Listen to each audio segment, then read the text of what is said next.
सर्वांना नमस्कार. मी सुलभा. आज आपण टी व्हीच्या माध्यमातून किंवा इंटरनेटवरती पाहतोय की दादांविषयी भरपूर अशा बातम्या येत आहेत आणि त्या बातम्यात सांगितलं जातं आहे की दादा रिटर्न येणार आहेत, दादा रिटर्न आले आहेत, असं बरंच आपल्या न्यूज चॅनलवरती पाहायला मिळते. आज तुम्हाला मी दादांविषयी एक मला अनुभव आलेला आहे, तो मी तुमच्याशी शेअर करणार आहे. ही गोष्ट आहे 2021मधली. तेव्हा लॉकडाऊनचा पिरियड चालू होता आणि अ, जास्त काय लॉकडाऊन संपलेलं नव्हतं. एक 2021च्या मला वाटतं एक एंडिंगचा काळ असेल हा, ऑगस्ट सप्टेंबरच्या महिन्यातला. तेव्हा घडलं असं की रुबी हॉस्पिटलमध्ये एक पेशंट ॲडमिट होते आणि त्या पेशंटचं 20 लाखात लिव्हर ट्रान्सफर करण्याचं पॅकेज ठरलेलं होतं आणि त्या पेशंटच्या घरच्यांनी 12 लाख रुपये जमा केले होते आणि ते 12 लाख रुपयामध्ये लिव्हर ट्रान्सपोर्ट झाल्यानंतर एक रात्र आणि एक दिवस ते पेशंट राहिलं आणि नंतर काय झालं, ते पेशंट अचानक दगावलं. दगावल्यानंतर हॉस्पिटलवाल्यांनी 2 दिवस पेशंटला सोडलं नाही, का तर तुम्ही राहिलेले 8 लाख रुपये भरा आणि पेशंट सोडून घेऊन जा, आपल्या 20 लाखात ठरलेलं आहे. पेशंटच्या घरची परिस्थिती एवढी चांगली नव्हती, आर्थिक परिस्थिती थोडी बिकट होती आणि बहिणीनेच त्यांना लिव्हर दिला होता आणि ते पेशंट आपल्या ओळखीचं होतं. म्हणजे माझे मिस्टर बारामतीला शाहू हायस्कूलमध्ये टीचर म्हणून काम करत होते. 2012 पासून 2018पर्यंत 19पर्यंत 18-19पर्यंत.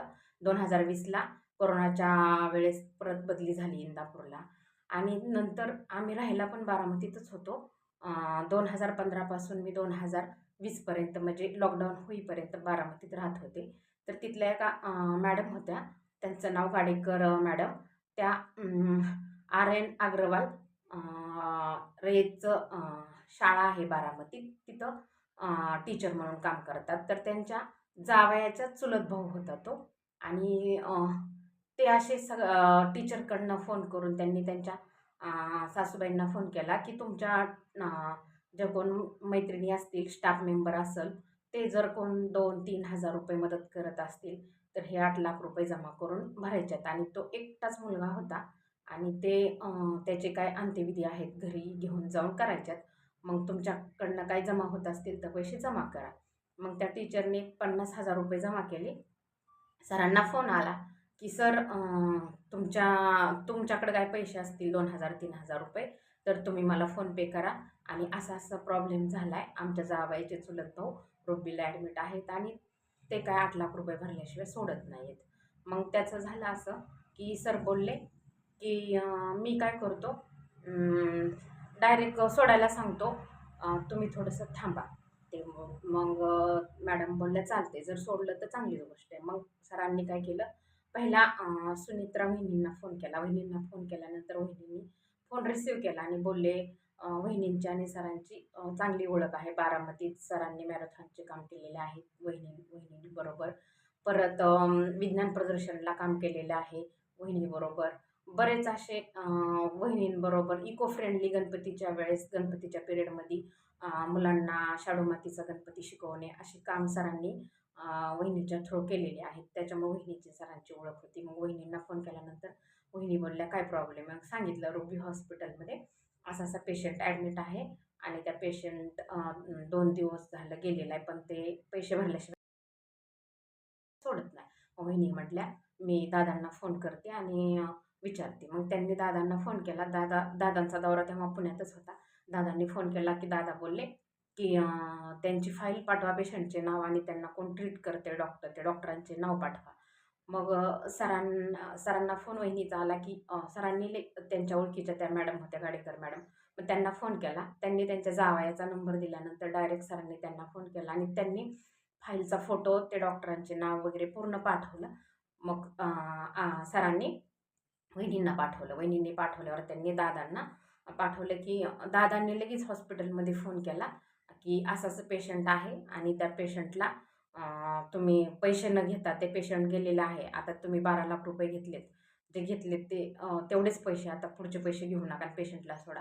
मग दादांनी फोन करून सांगितलं की लगेच 2 तासात ते पेशंट त्या लोकांच्या नातेवाईकांच्या ताब्यात दिलं. मग त्या मॅडमचे जावई होते, ते जावयांनी सरांना फोन केला की "सर, तुमचं खूप आभार, कारण यांची परिस्थिती नाही. एकतर आम्ही 12 लाख रुपयेच गावातून लोकांकडनं जमा केलेत निमे पैसे आणि निमे घरचे, तर तुम्ही आम्हाला खूप मोठी मदत केली." म्हणजे दादा सांगायचं असं की दादा असे होते, एकदा शब्द दिला की कितीही काही येऊ द्या, कितीही अडचणी येऊ द्या, दादा मदत करायचे म्हणजे मदतच करायचे. आणि एकदा म्हटले की नाही तुमचं काम होणार नाही, तर दादा ते काम करतच नव्हते.